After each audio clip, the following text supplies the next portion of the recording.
You know what? It was a really good game there. We faced one of the best pitchers in the league. We threw one of the best pitchers in the league. It was a really, really close game. And then we kind of, the A-ball snowballed on us a little bit there, and we gave up some runs. But, it is what it is. It's part of baseball.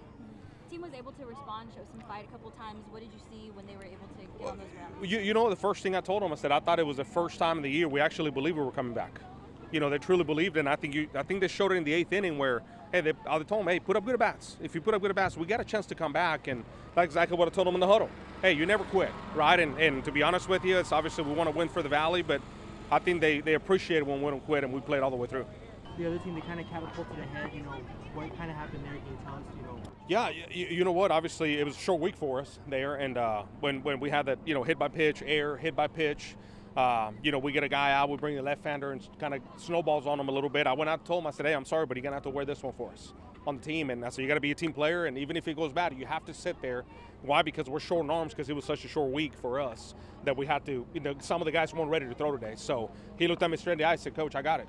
And I said, man, it doesn't matter. Go it as hard as you can for as long as you can. And came back and came back the 9th inning and got 3 outs, right? So I think he just needed to hear a little bit that we believe in him, and he went and competed his butt off.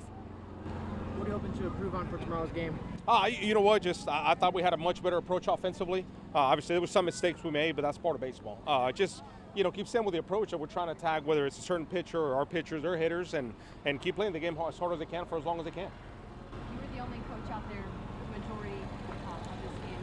How did you kind of make adjustments being that kind of superstar? It's not, it's all of us, right? We got, 4 or 5 of us that kind of work together on an everyday basis, and we kind of plan ahead of schedule what could happen in the game and try to stick with the plan, right? Sometimes you got to make adjustments throughout it, and again, it's maybe could I have on the pitcher a little longer, maybe, right? But at the same time, we got to be smart and take care of their health and make sure they're good to go. So done it before, I guess. I've been around it for a while, and done it before on the other side with the head coach's hat on, and so it is what it is. Coach Malik did the right thing, right? Protected his player, and I think the team felt that, right? That he had their back, and like we always tell him, we're right behind you, and I thought he did what he was supposed to do. Overall, what's going to be the key to just building on that rally, on that fight you saw at the end of this game to try to get the next game? Honestly, I truly believe this. I think we got a really, really talented team, a really good team.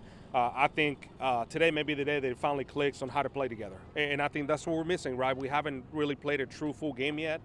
And you go back and look at it, we're 2 games out of first place, right? As bad as we played, we're still right there. So that's what we told them. It showed, hey, if we start playing together and we start believing in each other and supporting each other, we're going to be right there to have a chance to fight at the end of it.